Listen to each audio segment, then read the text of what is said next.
Hello everyone and welcome to another crafting guide. In this video I'm going to be covering the Woodland Alliance.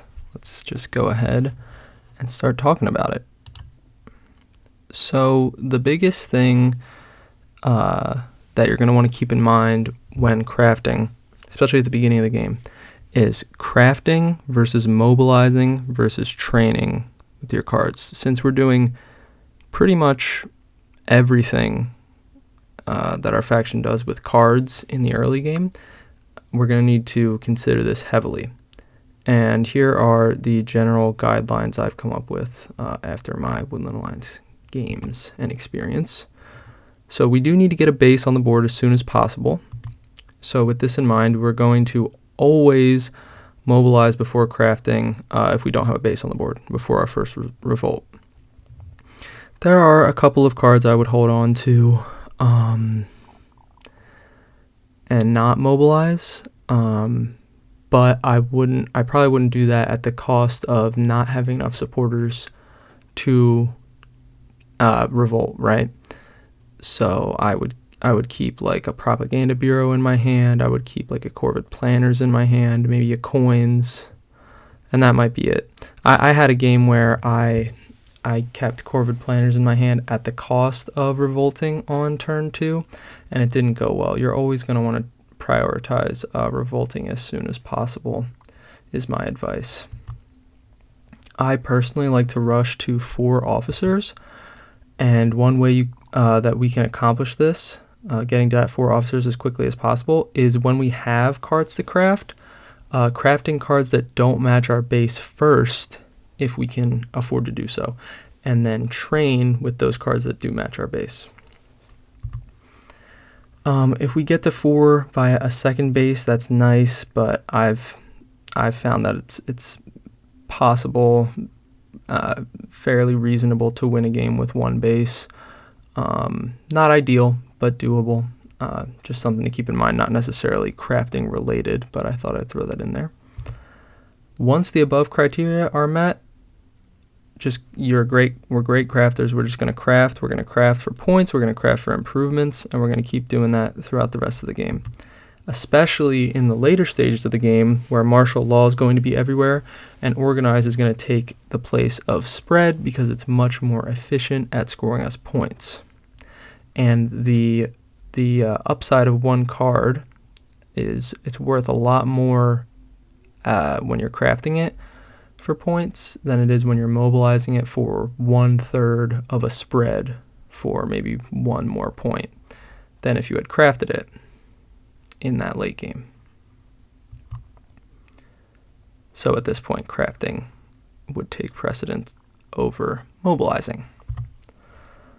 Another thing to consider when we are crafting these cards is we're going to try, if we're planning crafting, we're going to try and craft with Harmless Sympathy.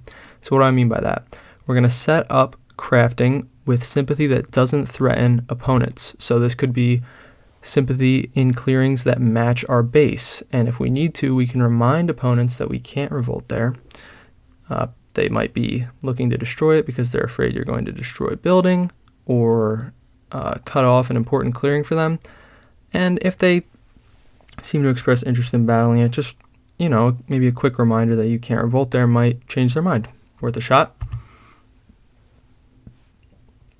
And then we also have vacant and sparse clearings. This is doubly effective because when anyone needs to move in to destroy the sympathy, that's going to be a deterrent because they're going to have to pay outrage. And if we can't do this, we can protect the sympathy with a warrior if we really do want to get that crafting up. This is going to telegraph the importance of that specific sympathy to us, but the good news is not every faction has actions to burn battling us there. There are only a few that would be fine doing that and not really take any real downside from it. So with that in mind, we'll start talking about the cards. I'm just going to review the item cards really quickly. I still have, when I made the Eerie video, I made every single card that was available in the bird suit, shown as the bird suit. I still have them like that. I'm not going to cover the item cards in too much detail.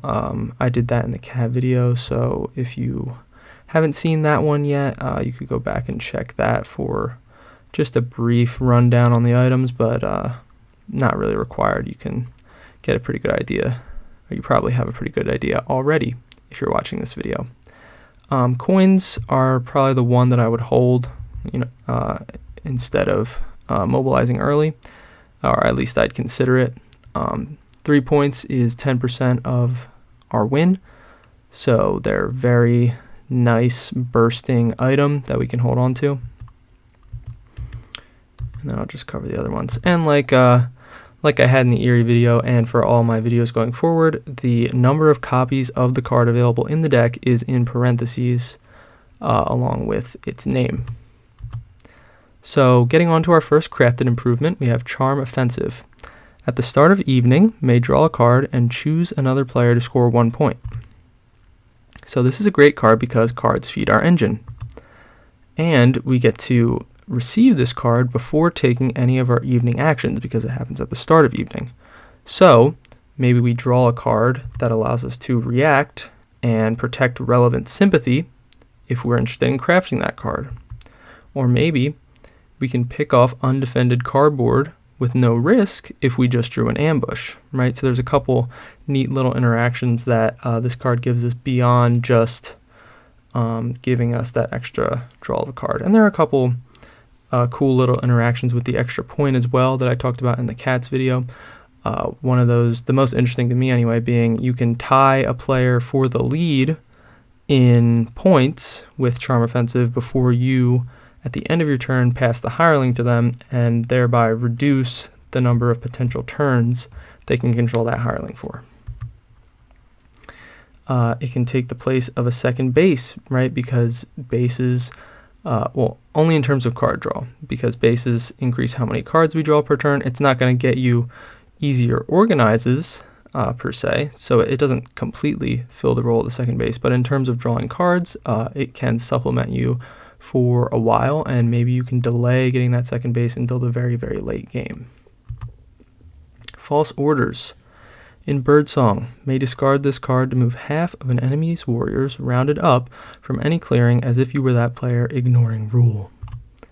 So this is great because it stops opponents from camping our bases, which is a very common strategy for dealing with the Woodland Alliance, right? Ruling that clearing where our base is so that we can't move out for the purposes of organizing, forcing us to either recruit a bunch or battle, neither of which we want to do, right? We want to just keep moving and organizing. So False Orders is going to help us mitigate that by making the ruling clump much smaller. We can also force an opponent to pay us outrage because it is actually the forced player who pays outrage in the case of False Orders. We can move an opponent into our sympathy and they'll pay us outrage. This can be before using our revolt or spread actions. So you could move an enemy directly into a revolt, which is disgusting and pretty mean, but also pretty cool. Especially if they give you outrage that then gives you the required supporters to set up that revolt. It also allows you to break up martial law. This use isn't as powerful as the other ones, but it is still something I figured was worth mentioning. You could break up martial law and cause outrage at the same time, which could be nice. But yeah. And if we cause entanglement between our opponents, say we take the cats that are at the edge of our base, hampering us from spreading with martial law, and we move them over into Eerie territory, maybe then they'll be more inclined to attack the Eerie where they have a weakly defended roost, right? And then that will break up martial law even further for us, because it's going to cause the Eerie to be slowed down, have fewer warriors on the board. Partisans. In battle, in matching clearings, may deal 1 extra hit, then discard all of your cards except matching ones. There's 1 of each suit for these. This is a situationally used card because, like I said, with Charm Offensive, we do like our cards a lot. They are valuable to us for many different things as the Woodland Alliance. If we are using it offensively, though, which isn't going to be often because we don't battle very often, we can mobilize our entire hand before using it, so that's nice. If we're using it defensively, we don't have that luxury, unfortunately, and so we might have to discard some of those cards that we were going to train, mobilize, craft, any of that stuff, so it might dissuade us from using it defensively sometimes. But having it defensively could be a nice deterrent to people attacking us, on top of already having that guerrilla war ability. Another thing to keep in mind is that partisans are strong against our bases where we've set up because they do deal that guaranteed hit. So if we have the partisans that matches our base, we could craft this card as a preventive measure so that no one else is able to wield them against us, right, and take down our base more easily. And if we don't feel like crafting it, we can keep them tied up in supporters as well. League of Adventurous Mice. There are 2 copies of this card in the deck. Sorry, I wasn't actually reading the copies out loud up to this point like I was in my previous videos. Leave Adventurous Mice. Once in daylight, may exhaust an item in your crafted items box to take a move or initiate a battle. So this sort of functions as an extra officer whenever we have an unexhausted item because it is giving us that extra move. And we're good crafters, so we're going to have a lot of items. So we're going to get a lot of free moves out of this card. Very nice. Just a solid card that we can use to get a few more actions. Just keep in mind that if you're playing with the Vagabond, we are going to want to use those the turn that we craft them. Otherwise, we risk the Vagabond taking them before we get to exhaust them to take the League of Adventurous Mice action. Informants. 2 copies of this in the deck. In evening, if you would draw cards, you may instead take 1 ambush card from the discard pile. So this does reduce the number of cards we draw, which is never good. However, it could be useful to use once so that the entire table knows that we have an ambush, which might dissuade them from trying to pick off your sympathy. If they only have maybe 1 warrior in a clearing, they might think, that action's not worth it, I'm just going to get ambushed and I won't gain that point and I won't be slowing down the alliance, right? So everyone knowing you have the ambush could be a better deterrent than having drawn a couple ambushes naturally. If you are enjoying the video so far, consider leaving a like, and that lets me know that you're enjoying it and that I should be making more of these kinds of videos. I really appreciate it. Thank you. We can also guarantee a card to train with on our next turn if we're anticipating going for the win, right? So next turn, we're planning our turn. We want to have as many officers as possible, or we can already see, because the Alliance's evening is pretty straightforward. We can already see that we're going to need 1 more officer action at the end of our turn, and we don't have a card in hand currently to train with. Now, we could draw our 2 or 3 cards and hope that we get a card of that suit, or if there is a bird or matching suited ambush in the discard pile, we can just go ahead and guarantee that we're going to be getting that card, which is, something to consider. It's likely that you'll draw a card of that suit if you just draw, and it's also likely that you could get a nice craftable as well. But it's not guaranteed, so just a nice thing to consider if you know that you need 1 more officer action to get you that winning turn. Swap Meet. 2 copies of this in the deck as well. Once in Birdsong, may take a random card from another player and then give them a card.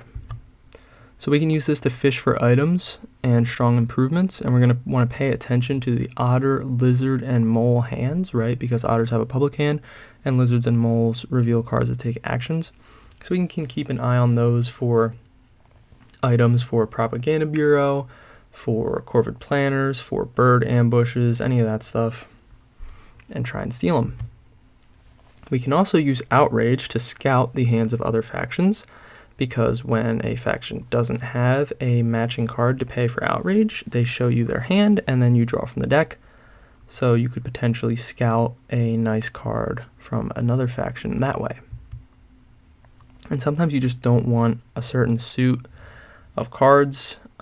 Say you're playing on any map that isn't autumn and the clearings are randomized. Maybe you have a hand of, I don't know, mouse cards, and you're on the bottom or like the left side, and the mouse clearings are all on the other side. So you're not even going to be able to use these to spread. You have no mouse base to train with.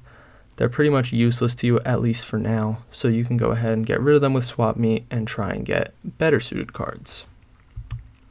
Master Engravers, only one copy. Whenever you craft an item, score 1 extra point. This is a great card for us because we craft a lot of items, which is a lot of extra points. So the earlier we can craft this, the better. But again, still keeping in mind that principle of mobilizing before we craft in the early game to help get that base online, and then trying to get those officers online as well. That not a hard and fast rule to train before crafting, in my opinion, but it is something to consider, that the earlier we have those officers online, the more quickly we're going to be able to get in that bursting position. This card is really great for closing out games. The extra points could help us close out a game a turn earlier. Other factions might not see it coming. Of course, if we do have the Master Engravers already crafted prior to this turn, they might take more punitive actions against us because they have to consider the fact that we could be able to craft all these items with all these extra points. And so maybe in some situations it could do more harm than good, but the table would have to be really, paying attention for something like that. And overall, the pros massively outweigh that little potential con that you could run into. So we are going to want to defend with Saboteurs if possible because of what I just said. This card is very powerful. It's going to draw the attention of your opponents. They're going to Saboteur it if they can. So if you have your own Saboteurs crafted, you can just Saboteur that Saboteur. Murine Broker, 1 copy. Whenever another player crafts an item, draw a card. So cards feed our engine. We can use information gained from Outrage to predict when item crafts are coming, and this is only really going to be relevant for deciding how early to craft Murine Broker, not necessarily going to be relevant after we've crafted it, but I just thought that would be nice to mention. Maybe you see the bird's hand, they have a full hand of 5 cards, and they've got 2 boots in there and a bag, and you can reasonably predict that they'll craft at least one of them on their next turn. And so you just go ahead and get that Murine Broker out maybe a turn earlier than you were planning to get that extra card. It is matchup dependent because in games with the Vagabond and the Warlord there are going to be fewer items crafted, and there also are just matchups where factions are worse crafters in general. It would be great if it did count our items too, because we are one of the strongest crafting factions, so that would make the card a lot better for us, but unfortunately that's not how it works. Corvid Planners, 1 copy in the deck. While moving, you ignore rule. This is great for us because our bases can't be camped, and that's one of the primary ways from shutting down the Alliance in the late game. So then we are free to move and organize as we want. This also allows us to organize 2 or more clearings away from bases. Granted, it is going to take a few more move actions, but it's still more efficient overall than spreading into martial law in a lot of cases. And of course, we can organize 2 or more clearings away from bases because we can just continue moving without rule, which normally isn't possible with just moving 1 or 2 Alliance warriors. And yeah, that's half of opponents' counterplay in the late game, being camping on the bases, the other half being martial law. And camping on the bases is more relevant than martial law is in the late game. Martial law is still relevant, of course, but the organization is where a lot of your points are going to be coming from. So we are going to want to defend this one with Saboteurs as well, if possible, maybe even more so than Master Engravers, because of how powerful this ability is. Propaganda Bureau, speaking of powerful abilities, this is the powerful ability for the Woodland Alliance. Only 1 copy of this one in the deck. Once in daylight, may spend a card to remove an enemy warrior from a matching clearing and place a warrior there. So this can just be anywhere we want, as long as it's not in the clearing with the keep or a Corvid Snare. We can just place these Alliance guys down wherever we want to, provided there's a warrior for us to replace. So We can organize wherever and whenever. If we have a matching ambush, we could pick off bonus cardboard that's sitting in the clearing before organizing. Maybe there's a lone otter warrior with a trade post that was set up, or maybe there is a lone bird defending a roost, a lone cat defending a recruiter or something like that, a workshop. If we have the matching ambush, we can guarantee that we'll remove that cardboard before organizing. If we don't have a matching ambush, I would advise against this because the enemy is going to be heavily incentivized to ambush you on their defense, because if you're able to organize afterwards, you're going to be scoring 2, 3, 4, maybe even extra points. And this is the most feared card in the hands of the Alliance, so whenever possible, defend this card with Saboteurs. If you don't have it very early on, I would consider waiting until you have a Saboteur in your hand to craft with it, just because at that point there's a good chance someone else has drawn Saboteurs and is holding on to it in case of you getting a card as powerful as Propaganda Bureau. Soup Kitchens, 1 copy in the deck. Your tokens now count towards rule, and each of your tokens counts twice. Great meme. I'd love for it to actually be good. At least it does actually apply to the Woodland Alliance. It could force opponents to battle our sympathy or move warriors into its clearing in order to build, but that's more of an inconvenience than anything else. And because this card is a bird card, it's great to train with, and we're also better off mobilizing this than crafting it in pretty much every case. It's a shame. This is a cool card, just with maybe a little extra benefit or a greatly reduced cost. I could see it being useful, but as it is, no, I don't think you're ever going to want to craft this. Tunnels. Oh, I guess another one could be if you don't have any more warriors to recruit with in order to break a camping of your base, but you do have soup kitchens. That sympathy token that will be in your clearing with your base is now worth 2 rule, and maybe that's enough for you to be able to move out. Something like that could be another edge case. Tunnels, 2 copies in the deck. You treat clearings with any of your crafting pieces as adjacent. We can defend sympathy 2 or more clearings away from bases more easily this way. We can move warriors directly from our base to the edges of our spreading. We can combine this with Corvid planners for devastating organizing. And we call this Propaganda Bureau at home, right? Because you move with tunnels to the outskirts of where you are influencing the woodland, and then you take that 1 extra move with Corvid planners and organize. Otherwise, it's a pretty middling card, right? You can defend that sympathy, but you're almost certainly not going to be able to move out from there to organize with, so it's not that powerful. And at a certain point, you're going to have a lot of officers and not that many warriors to defend your base with, and so if you're not able to organize that warrior immediately, it becomes more of a liability than anything else, and you might have to use an action to battle with it and remove it from the board so you can get it back to your base. Boat Builders, 1 copy in the deck. You treat rivers as paths. This gives us more avenues for spreading sympathy, which is always welcome. And opponents are going to need to establish martial law in more clearings, which potentially weakens their hold on others. Depending on where on the board, this could be 1 extra clearing, it could be 2 extra clearings. I think it could be 2 extra clearings. Yeah, it could. So that's pretty nice. On the mountain map, what's interesting is if you have sympathy in that central river clearing, you can spread to either the bottom left or the bottom right, or the top right corner of the map in 1 single spread, which then opens up a lot more in terms of your spreading. You have a lot of connected clearings to spread from after that. We can also consider a revolt in harder to reach river clearings, which normally are inadvisable because of their lack of connections. But this is going to give us more protection because fewer connections means it's harder for opponents to reach our base without the usual downside of the fewer connections, because we have at least 1 added river connection, which is nice. This is only really relevant if we get boat builders early on in the game, and then we're holding on to it to craft, which maybe we don't want to do. Maybe we want to mobilize it. that early in the game, maybe we want to train with it that early in the game, right? So a couple things to consider, but some neat little ideas there. Saboteurs, we have 3 copies in the deck. At the start of Birdsong, may discard this card to discard an enemy's crafted card. Sometimes opponents craft a card that completely changes the game dynamic.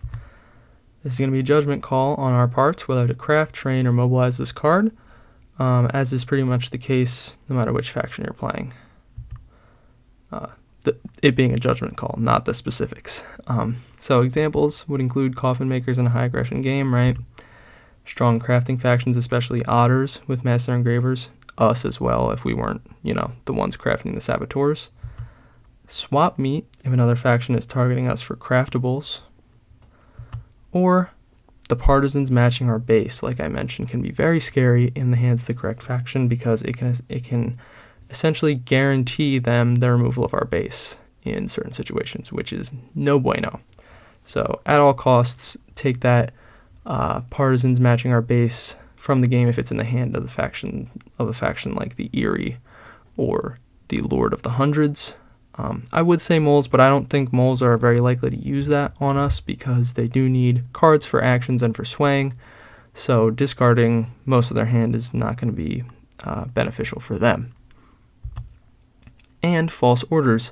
False orders is good for us to craft, but it is also effective if used against us in order to give opponents a much easier time removing our base, which is never a good thing. We don't want to lose those officers. We don't want to lose those supporters either, but mostly the officers. And so yeah, if there's nothing else that we feel like saboteuring, maybe we even have another saboteur in our hands, and so we can afford to craft another one after using this one, we can just get rid of that false orders because that is a threat that we are going to have to be aware of if it remains at the table. Coffin makers, 1 copy in the deck. Whenever any warriors would return to a supply, place them on this card instead. At the start of Birdsong, you score 1 point per 5 warriors here, then return all warriors here to their supplies. So we can't organize and then recruit in the same turn like we usually would like to do, because this is interrupted by that warrior that you organized being sent to the coffin. That's bad, and that probably makes this card better for us to be trained or mobilized with, which I'm not sure I'd say that for any other faction. I haven't gotten to the other guides yet, obviously, but off the top of my head, I think Coffin Makers is worse craft for Woodland Alliance than any other faction. We could consider it in extremely violent games where we're going to be expecting 2 to 3 coffin points per turn, but I'm just saying consider because that penalty of not being able to organize into recruiting is still a pretty big deal. If we're not going to craft it, which we usually aren't, at least I'm usually not, we're going to want to hold that in supporters because the coffin being in play is bad for us because, again, those organized warriors not going to be immediately available to us for defending. And it's even worse if we're not the ones getting the points from the coffin. So we're going to want to hold that in supporters and make sure no one else can get their hands on it. Eerie Emigre. I looked up how to pronounce Emigre because I felt like I was pronouncing it wrong. I was saying Emigre before. Totally wrong. It's Emigre because they're emigrating from the Eerie. At the end of Birdsong, take a move, then initiate a battle in the clearing you moved into. If you did not take both actions, discard this card. The extra move from Eerie Emigre is nice, but a forced battle is not ideal. And we can get that extra move from a card like League of Adventurous Mice anyway, so Eerie Emigre doesn't really provide us any benefit. It's also easy to lose this card due to our base, or both of our bases, being camped, because we need to take a move and initiate a battle, and if we don't, then we're going to have to discard it. So if we just can't take that move due to not ruling the clearing with our base, and then having no other valid clearings to move from, we just lose Eerie Emigre anyway, and gave up a bird card that we could have trained with, could have mobilized, and we activated 2 fox crafting pieces that we could have maybe used for other better fox crafts on that turn. So this is another card that I'm pretty much always going to be training or mobilizing as opposed to crafting. And looks like that is the entirety of the Exiles and Partisans deck. I hope you enjoyed this video. I hope you found it helpful helpful. If you like my channel, if you like my videos, my content, I do have some old gameplay videos that you could watch. I'm going to be working on a few more. I do have an interesting idea for those in the future, and I do now stream live to YouTube tabletop in-person games with my friends, and then those VODs are uploaded to my channel as well, if you were interested in checking those out. And we are working on the audio for those, which is not very good at the moment, because I need to stream it on my phone. The audio is not great, but we are working on that, and I think it's hopefully going to be improved for the next stream. So keep an eye out for that. And that's all for this video. Thank you very much for listening, and I will see you for the Vagabond Guide.